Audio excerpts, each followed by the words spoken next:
Hello दोस्तों, आज हम स्टार्ट करने वाले हैं होम्योपैथी के बारे में। क्या है होम्योपैथी, कितने साल पुरानी है और किसने होम्योपैथी दी थी सबसे पहले, और होम्योपैथी किस तरह से हमारी बॉडी पे वर्क करती है।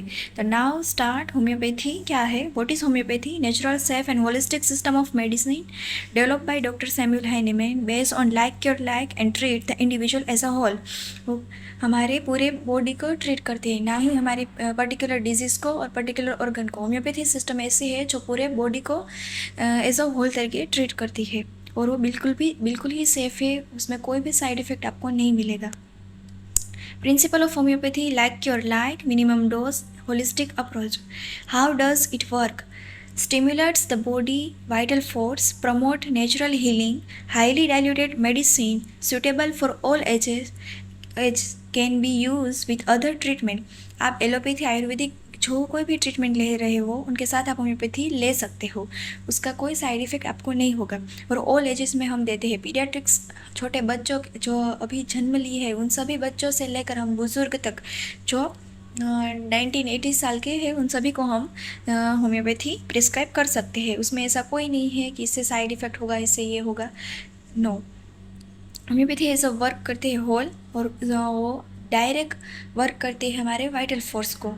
और मेडिसिन है वो highly diluted and potentise form में होते हैं, इसलिए होम्योपैथी की मेडिसिन है वो इतनी पोटेंटाइज व डाइल्यूट होती है कि वो उसका जो साइज़ है वो इतनी छोटी होती है। इसका मतलब ये नहीं है कि इसका जो साइज़ छोटी होने की वजह से वो हमें हमारी बॉडी में वो वर्क ज़्यादा नहीं करेगी, ऐसा कोई नहीं मतलब नहीं है, ये सब मिथ है। Commonly used for acute condition, chronic disease, mental and emotional health, women's health and child health। Homeopathic medicine prepared from plants, mineral, animals through dilution and potentization। Plants, जितने भी प्लांट्स हैं वहाँ से भी हम प्रिपेयर करते हैं, एनिमल से भी प्रिपेयर करते हैं, और मिनरल्स जो है हमारे उनसे भी हम होम्योपैथी मेडिसिन प्रिपेयर करते हैं, और उन सबको डाइल्यूट करते हैं और पोटेंटाइज करते हैं। Available as a pills, drops, ointment and tablet के फॉर्म में है। Why choose homeopathy? नेचुरल है, सेफ है, ट्रीट रूट कॉज, वो हमारे जो बॉडी में रूट कॉज है वहाँ से ही वो ट्रीट करते हैं, इसीलिए हमें आगे जाके लाइफ में कभी भी वो तकलीफ़ नहीं होती।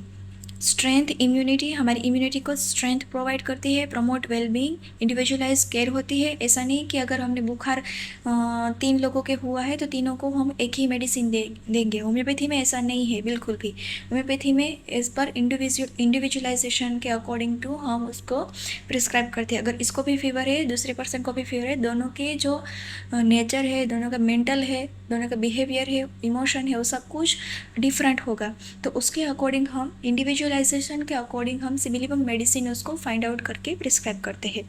Useful for long term conditions. Conclusion, homeopathy does not just treat disease. Homeopathy कोई डिजीज़ को ट्रीट नहीं करता। पर्टिकुलर डिजीज़ पर्टिकुलर ऑर्गन पे है तो होम्योपैथी इस तरह से वर्क नहीं करती। होम्योपैथी वर्क करती है as a whole person, heal naturally and live better. तो अब हम बात करने वाले हैं होम्योपैथी के father of homeopathy, doctor Friedrich Samuel Hahnemann. एक ऐसे महान व्यक्ति है जिनकी वजह से आज लाखों करोड़ों लोगों को एक नया विचार, एक पद्धति और प्रणाली मिली है। उनकी वजह से आज हम होम्योपैथी कर पा रहे हैं। तो देखते हैं हम उसके लाइफ के बारे में कि किस तरह से उन्होंने अपनी लाइफ में स्ट्रगल को फेस करके एक ऐसी पद्धति का, एक ऐसी विचार, एक ऐसी ट्रीटमेंट हमें दी है जो परमानेंट हमको क्योर देती है। तो आइए हम बात करते हैं उसके बर्थ के बारे में। डॉक्टर हनीमैन का बर्थ हुआ था 10 अप्रैल 1755 मिसन, जर्मनी में। उसके पेरेंट्स का नाम, उसके फादर का नाम था क्रिश्चियन गॉडफ्रेड हैनीमैन जो पोर्सलेन पेंटर थे, और उसके मदर का नाम था जोहाना क्रिश्चियन हैनीमैन जो एक हाउसवाइफ थे। Study many languages in excellent academy, उसको 7 से 8 लैंग्वेज उसको आती थी जब वो स्कूलिंग में थे तब से ही वो इतने इंटेलिजेंट थे तब से ही। मेडिकल एजुकेशन 1775 लिप्सिक यूनिवर्सिटी में उसका हुआ था। 1777 में विनय यूनिवर्सिटी में हुआ था। 1779 में MD उन्होंने किया अर्लेंज यूनिवर्सिटी में। Fundamentals, principle, law of similar, drug proving, minimum dose, individualization, vital force and theory of miasm. Early education उन्होंने लिया था। Admit to princes school Meissen, study Latin, Greek, Hebrew, English, French, Italic and Arabic. Hahnemann को ये सारी language आती थी और उन्होंने इन सभी लैंग्वेज में स्टडी भी किया है। Now for expectational intelligence and language skill. Marriage and family. 1782 married Johanna Henriette Kuchler, had 11 children, 5 sons and 6 daughters. His family supported him throughout his struggle and research. उनकी फैमिली ने बहुत ही support किया था, तभी वो होम्योपैथी में इतने research कर पाए हैं। Work as a translator. Hahnemann जब पहले उन्होंने कॉलेज में एडमिशन लिया था तब उन्होंने MBBS में ही लिया था। वो एक MBBS एलोपैथी डॉक्टर थे, बाद में उन्होंने उसी पे MD भी किया हुआ है।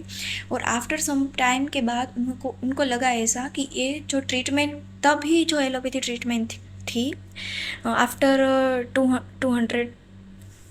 200 साल पहले, तभी जो ट्रीटमेंट थी वो कैसी थी कि इतनी हार्मफुल और डेंजरस कंडीशन थी कि लोगों को उस ट्रीटमेंट से अपनी जान भी गंवानी पड़ती थी। तो उस ट्रीटमेंट को देख के हनीमैन ने तभी ऐसा अपने मन में निर्णय कर लिया था कि अब मैं ऐसी डेंजरस कंडीशन, ये ऐसी डेंजरस ट्रीटमेंट को मैं सपोर्ट नहीं करूँगा। मुझे कुछ अलग करना है कि जो लोगों को परमानेंट क्योर दे सके और वो भी उसको इतनी हार्मफुल अपनी बॉडी में ना हो। Disappointment with harmful medical practice of the time, earned livelihood by translating medical and scientific books. Translation work broadened his medical knowledge and inspired new idea. Cinchona bark experiment. While translating Cullen's Materia Medica, he questioned the action of cinchona bark. Took the bark himself and developed malaria-like symptoms. Concluded that a substance can cure symptoms similar to those it produce. Cinchona bark जब malaria वहाँ इतना फैल गया था, endemic condition जब malaria की हो गई थी, तब हनीमैन ने जो सारे पेशेंट में जो सिम्टम्स देखने को मिले थे वही सिम्टम्स जब उन्होंने अपने ऊपर जब प्रूविंग किया सिंकोना बार्क का, उन्होंने अपने ऊपर जब प्रूविंग किया तब सारे जितने भी सिम्टम्स उनको मिले थे वो सारे सिम्टम्स मलेरिया से मिलते जुलते थे। उससे अकॉर्डिंग उन्होंने जितने भी मलेरिया के पेशेंट थे उनको दिया था ये मेडिसिन और ट्रीट हुए थे मलेरिया से। तब से ही होम्योपैथी का आगे नाम हुआ था। ये फर्स्ट मेडिसिन थी cinchona bark. Development of homeopathy 1791 to 1796 concluded numerous drug proving on himself, family and volunteers.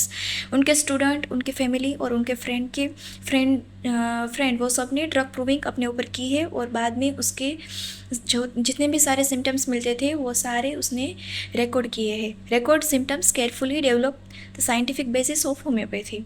Law of similia similibus curanter, like cure like. Fundamental principle of homeopathy. Disease is cured by medicine capable for producing similar symptoms in healthy person. जो भी medicine prove हुई है homeopathy में, जो भी disease था उसके ही वो सिम्टम्स प्रोड्यूस करने वाली मेडिसिन हमने बनाई है। पर वो मेडिसिन क्या है, जो डिजीज़ की जो सीवियरिटी होती है उनसे ज़्यादा प्रोड्यूस करती है हमारा सिम्टम्स प्रोड्यूस। जो मेडिसिन है उनमें वो ही सिम्टम्स उसकी जो सीवियरिटी है वो ग्रेटर होती है देन फर्स्ट जो हमारे बॉडी में डिजीज़ होता है उनसे। तो वही जो सिम्टम्स जो वही मेडिसिन अगर हम लेंगे तो हाई सीवियरिटी वाले जो मेडिसिन है वो हमारे नेचुरल जो हमारी बॉडी में डिजीज़ प्रेजेंट है उनको वो रिमूव कर देंगे। इसीलिए disease is cure by medicine capable for producing similar symptoms in healthy person. वही सिम्टम्स वो प्रोड्यूस करती है पर उसकी सीवियरिटी वो हाई होती है। फर्स्ट पब्लिकेशन 1796 में हुआ था। Publish essay on new principle for ascertaining the curative power of drugs. This article laid the foundation of homeopathy. Organon of medicine 1810 में हुआ था, 10 में पब्लिश हुई थी। Master work of Hahnemann explain philosophy, principle and practice of homeopathy, content aphorism guiding physician in treatment. Materia medica pura 1811 से लेके 1821 तक उन्होंने इसके बारे में सब कुछ पब्लिश किया था. Publish in multiple volumes, 5 volume है इनके. Content detail drug proving of medicine on healthy individuals, foundation of homoeopathic materia medica. Kothen period 1821 से 1835 में invited by duke Ferdinand of Anhalt Kothen, most productive period of his life.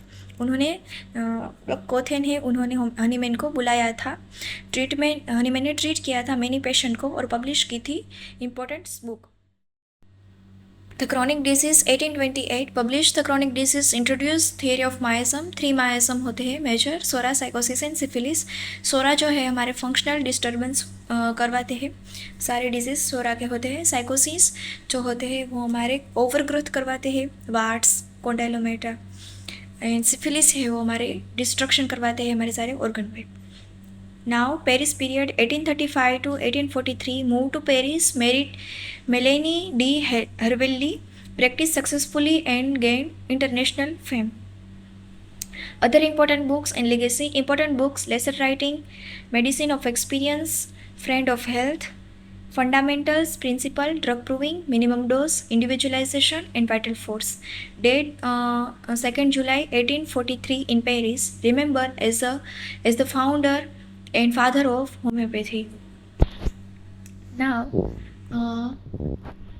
ये जो हमने short में जो page रखा था वही है. उसके बोन के बारे में, बर्थ कहाँ होता है, सक्सनी जर्मनी में. फादर उसके, मदर के बारे में, मेडिकल एजुकेशन उसका कहाँ हुआ था, लिप्सिक यूनिवर्सिटी में हुआ था एंड वेनाई में हुआ था उनका कंटिन्यूस स्टडी यूनिवर्सिटी में, जो मेडिकल कॉलेज में गए थे. एमडी करने वो कहाँ गए थे, एंड हार्ट अर्लेंच में गए थे. मैरिज उनका जोहाना हेनरिएट कुचलर के साथ हुए थे. सिंकोनाबाद पे जो एक्सपेरिमेंट किया था. डेवलपमेंट ऑफ होम्योपैथी 1791 में वो होम्योपैथी में उनको एक्सपेरिमेंट किया हिमसेल्फ पे, सिंकोनाबाद पे, और पब्लिश किया था होम्योपैथी मेडिसिन को. Organon of medicine first edition उसके 1810 में पब्लिश किया था. देन अर्ली एजुकेशन उसका हुआ था प्रिंस स्कूल में. Early medical practice, after graduation he practice several town in Germany. जब मेडिकल प्रैक्टिस वो कर रहे थे जर्मनी में, और बाद में वो अलग अलग स्टेट में, वहाँ पे पेरिस में, कोथेन में गए थे.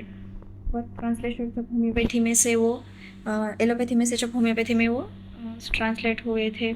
Law of similar similibus curantur like your life, first publication उसका हुआ था. न्यू ऐसे वो new principle for ascertaining the curative power of drug, materia medica pura. उन्होंने जब पब्लिश हुआ था 1811 से लेके 1821 में.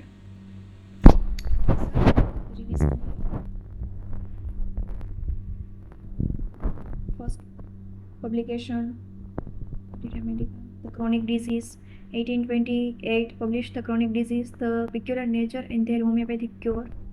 पेरिस में जब हो गए थे 1835 में, मूव ऑन पेरिस, तब उन्होंने सेकेंड मैरिज किए थे. सारे हमारे फंडामेंटल्स है. Law of similia, drug proving, minimum dose, individualization, single simple remedy, vital force, theory miasm. Legacy, he give a gentle, safe and scientific system of medicine to the world. Millions of patients have been benefited by homeopathy. His life is an example of truth, hard work and sacrifice, and love for humanity. Thank you so much.